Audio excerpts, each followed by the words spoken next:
Hey, shalom to the hopeful elect. First and foremost, call Halayim Yahweh, Bahashem Yahweh Shai, Bahashem Rachakodash.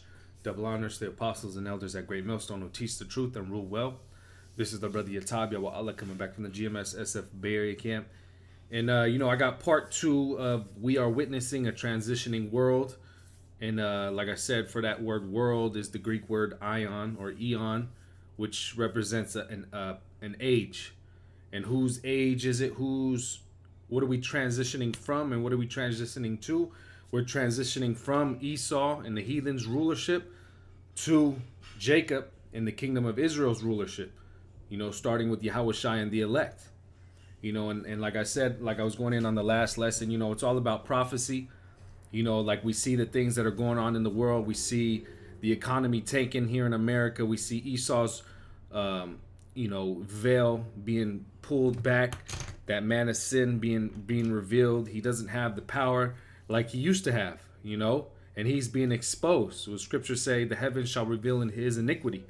It also says that man of sin shall be revealed. So with that, he's losing his grip of power, and it's being transitioned. And what is it starting? It's starting with the elect. It's starting with this knowledge and wisdom being built up here, and ultimately what the salvation of the elect to establish the kingdom of Israel.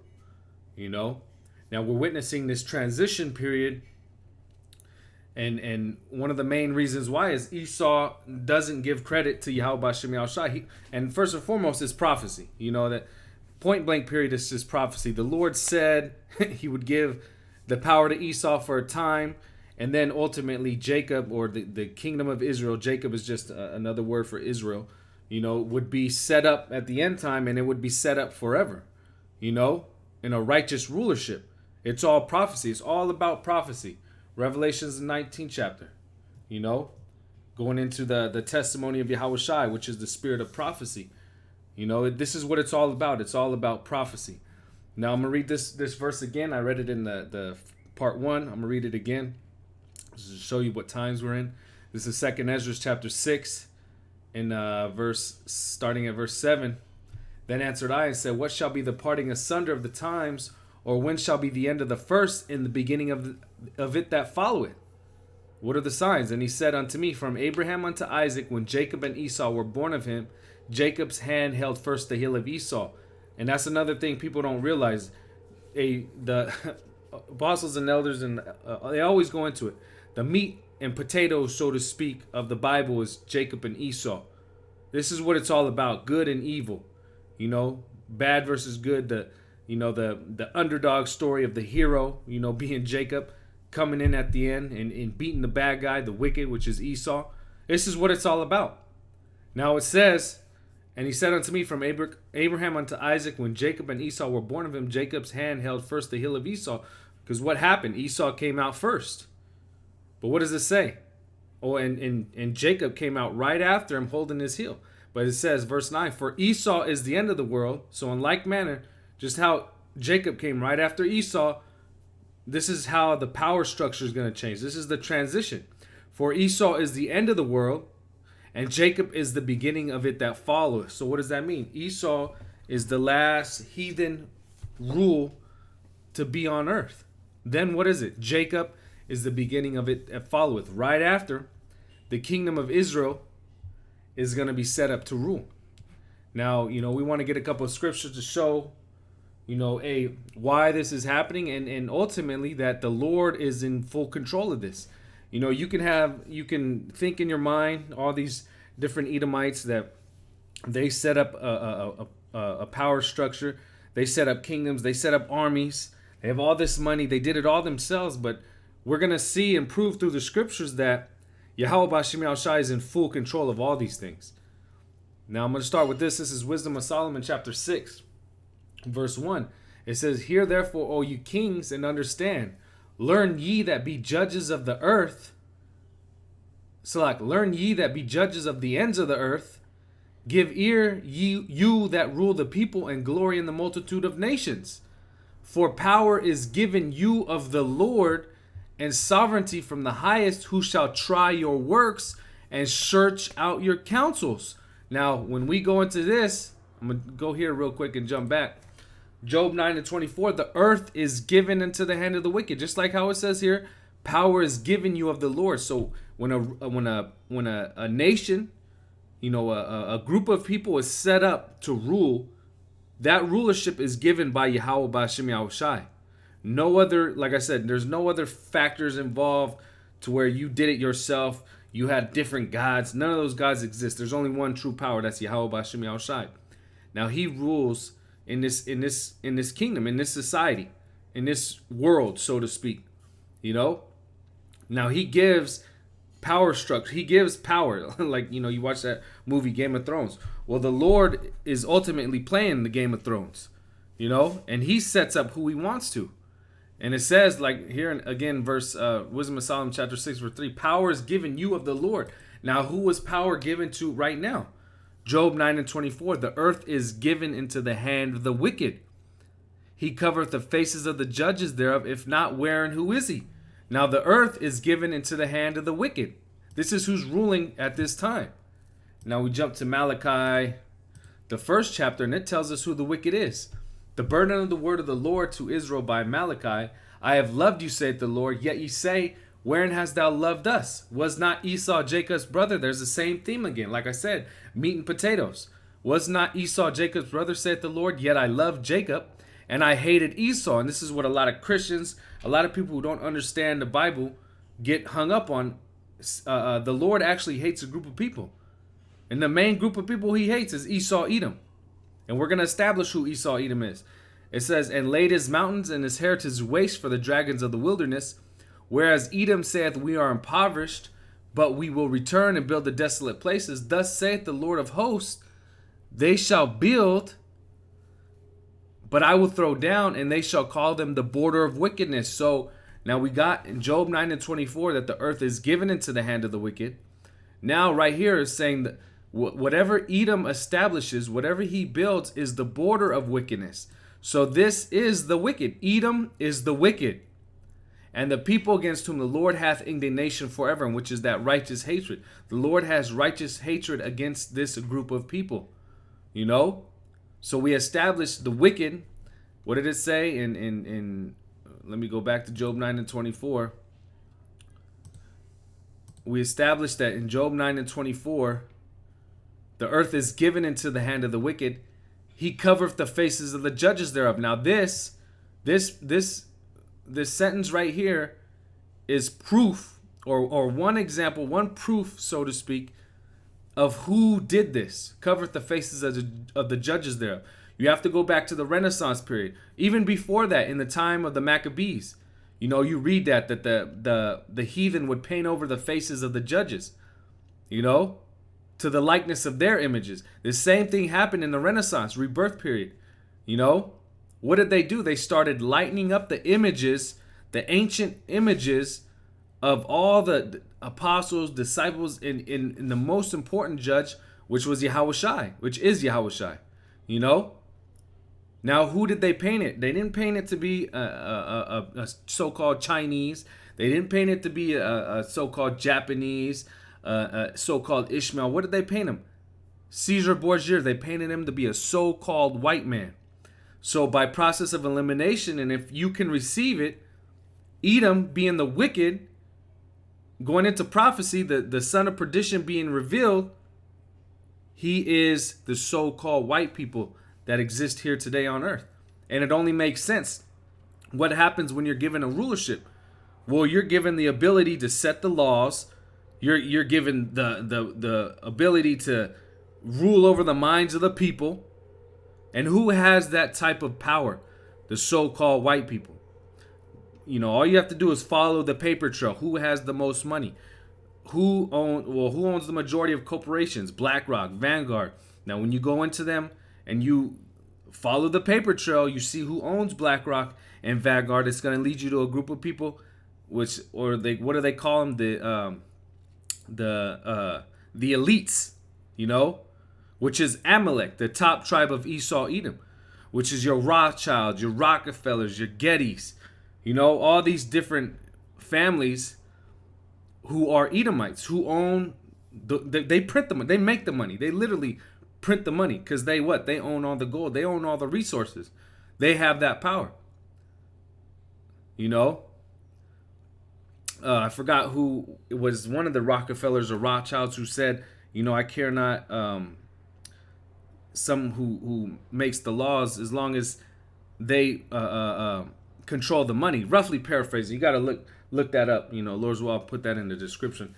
But basically, you know, they own the money, so they don't care who makes the laws, because they make the laws. They don't care about the facade that, you know, goes on and what people believe, because they own both sides. If you're Democrat, you're Republican, red, blue, left, right, whatever you want to call it, they own both sides. It's just controlled opposition, because ultimately, what? It's their agenda that's being pushed. You know, this is the power. This is the rulership. This is the throne that's been given to them. You know, and it says, if not, where and who is he? So yeah, if it's not the so-called white man, who else has this type of power? There's no group of people that have this type of power. You go in every other nation, the so-called Chinese. Who do they go? Who's telling them what to do? Go to the Ishmaelis, the Arabs. Who's telling them what to do? You know, all these different countries. Who does it all go back to? Like I said, follow the paper trail. Follow the money. Who owns all the money? They have all the say. You know, this is the rulership that they've been given. You know. But real quick, back in the Wisdom of Solomon, chapter 6 and verse 3, it says, "For power is given you of the Lord," and we got who that was. By process of eliminations, that's the so-called white men. "And sovereignty from the highest, who shall try your works and search out your counsels." So, hey, the Lord is just. You know, the Lord gives all these groups, all these different nations a chance to prove themselves. Even though, you know, we see what happens when the heathen is in control. We see exactly what happens when the wicked is in control. The wicked of the wicked. You know, Esau, Edom. You know. But what does it say? He says, "Who shall try your works and search out your counsels?" And real quick, I wanted to get this and we'll jump back. Because this is why rulership is being taken. Because this is the worst of the worst to be in power. You know. This is Psalms. Where is it? Yep. Psalms 10 and well, I'll just start from verse 2. It says, "The wicked in his pride doth persecute the poor. Let them be taken in the devices that they have imagined. For the wicked boasteth of his heart's desire, and blesseth the covetous whom the Lord abhorreth." And we read the Lord has this indignation towards the wicked. Why? Because of all these different things. He blesses the covetous. He boasts in his heart desire. He's wicked. He's full of pride, like it says. Verse 4. "The wicked through the pride of his countenance will not seek after the Most High. The Most High is not in all his thoughts." So when we jump back here, it says, "Who shall try your works and search out your counsels?" You're supposed to be ruling according to how the Lord sets up things. He's the one that gives you power. You're supposed to acknowledge him. Now we read Psalms 10. The wicked don't even acknowledge the Most High. Yahweh Shemel Shai is not in any of their thoughts. When they make decisions, what is it? It's their own heart's desire. And we understand in, what is it? Habakkuk? I believe it's Habakkuk. You know, that his heart, which is lifted up, is not right. Esau is not right. I believe it also says in the New Testament, you know, there's no profane man such as Esau, you know, meaning outside the temple, unholy. So this is the mind that's been given control. This is the man that's been given control of all things. And this is what he's doing with that control. He's promoting wickedness because he is wicked. He does not think after the thoughts of Yahweh Bashim Yahushua. He does not even try. Like it said in Psalms the 10th chapter. So what does it say?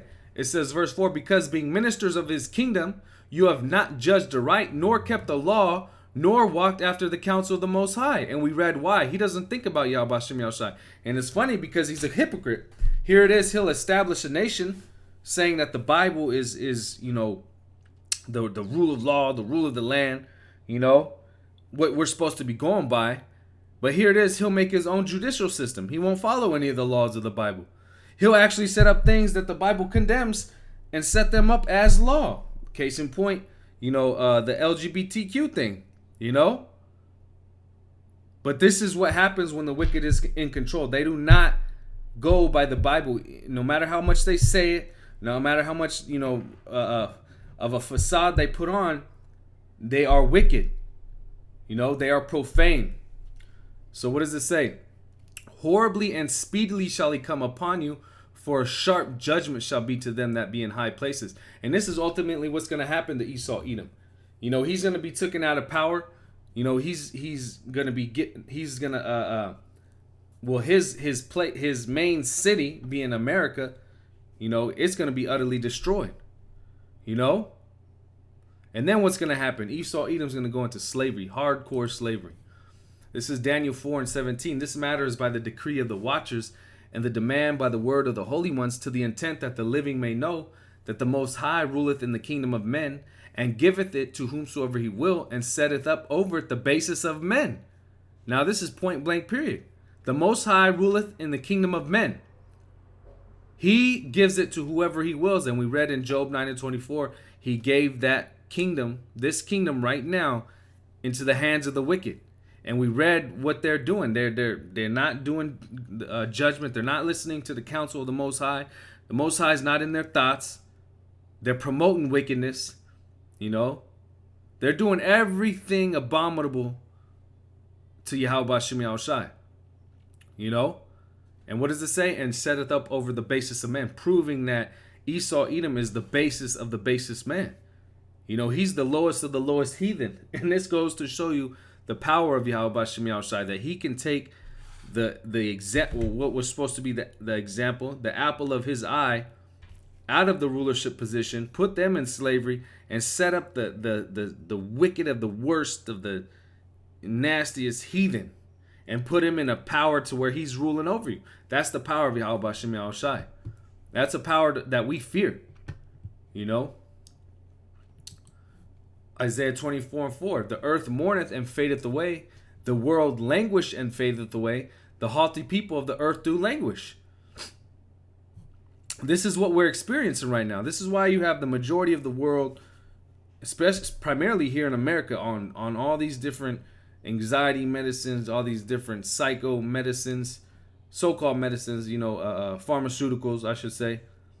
Why? Because what does it say? The earth also is defiled under the inhabitants thereof, because of who is in rulership. The earth is literally being killed, being destroyed by the cancer. Let me get this real quick. Proverbs 29 and verse 2. When the righteous are in authority, the people rejoice. But when the wicked beareth rule, the people mourn. And this is what we're witnessing. This is why the people are languishing. Because the wicked are in control. The righteous aren't in control. The wicked is. So the people are mourning. That's why they're languishing. That's why they're literally depressed here. I mean, you got to think, you're not getting the full substance. You're not getting the full nutrients in the food. Wickedness is being promoted. Demonic activity is being promoted. The morality of this world is all-time low. Everything is just through here. It's depressing. But finishing verse 5, it says, the earth also is defiled under the inhabitants thereof. And who is then that inhabitant? Esau Edom. Yeah, here it is. He's going to try and put a carbon tax on you, but he's the one that owns all these corporations. The only one that can make a dent, if it were a so-called climate change or a carbon, excess. The only one that could actually make a dent is Esau Edom. But here it is. He's going to put that burden on you, which we don't even have the ability to make any of these things. It's all him. But it says the earth also is defiled under the inhabitants thereof, because they have transgressed the laws, changed the ordinances, broken the everlasting covenant. See? This is what happens when the wicked is in control. This is why the earth is defiled. This is why he needs to be out of rulership. This is why we're having a transition. This is the transition period right now. He can't get right. And you can see he's actually hurting the earth being in power. This is Sirach 10. And I'll start up the top, going to the verse 4. It says, a wise judge will instruct his people, and the government of a prudent man is well ordered. You know, and where does that instruction, where does that order come from? The scriptures. It's set up to promote life. As the judge of the people is himself, so are his officers. And what manner of the man the ruler of the city is, such are all that they that dwell therein. And we read it. The people are languishing. The people, what does it say? The people are mourning. So what does that say about the person who's in control? He's through. You know? An unwise king destroyeth his people, and who does this fit? Esau Edom is the most unwise. All I gotta say is look what's happening in this world today. You know? But through the prudence of them that which are in authority, the city shall be inhabited. The power of the earth is in the hand of the Lord, and in due time he will set up one that is profitable. And like I said, this goes back to prophecy. This goes back to the promise that the Lord will set up the nation of Israel. You know, and like I pointed out in the part 1, you know, this is what the prophets were looking for. This is what they were prophesying. This is what they were desired to see. And even when Yahushua came the first time around, they were asking, "Are you going to restore the kingdom to Israel?" But it's not. Back then was not the time. But you know what? Now it is. This is the transition period we're actually witnessing right now. And what is he going to do? In due time, he will set up one that is profitable for the earth. And who are the ones profitable? The only ones, the apple of his eye. Yasharallah, princes of the power. The kingdom of Israel. And like I said, when we get those new bodies and we're perfect and we're going to be following the law perfectly and we're going to be, righteous judgment is going to be pushed out. The earth is going to flourish. The earth is literally going to flourish. You know? And this is what we're waiting for. And I'll get this last verse and close out. This is Luke 12:32. Fear not, little flock, for it is your Father's good pleasure to give you the kingdom. And this is the good pleasure of Yahweh Bashim Yahushai to give us the kingdom. We just have to wait. We just have to go through these trials and tribulations, you know, and we have to just go through prophecy. And the beautiful part about it is prophecy is speaking. What is that? Habakkuk, the 2nd chapter. It's speaking louder than ever. You know, and we see the grip being loosened from Esau. But, you know, there's still a couple things that have to pass. He has to come with great wrath, World War III, the MOTB, Jacob's trouble. You know, just to name a couple, the primary ones. You know, but ultimately, what's happening? His rule, his kingdom is failing. You know, and in the men of the Lord, the ones preaching this truth, the true believers, they're just getting stronger and stronger through faith. You know. And it's just a matter of time before this actual kingdom goes down and the nation of Israel is set up. You know? But that's pretty much it. Like I said, this was the part 2 of we are witnessing a transitioning world. And like I said, that word world meaning the Greek word aeon or eon, an age or a period of time. And Esau's age is being transitioned to the nation of Israel. You know? The kingdom. But like I said, Lord's will, this was edifying. Once again, call Halayim Yahweh, Bahashim, Yahushai, Bahashim Rachakwadash. Double honors to the apostles and elders at Great Millstone. Shalom to the elect and Abba Baba.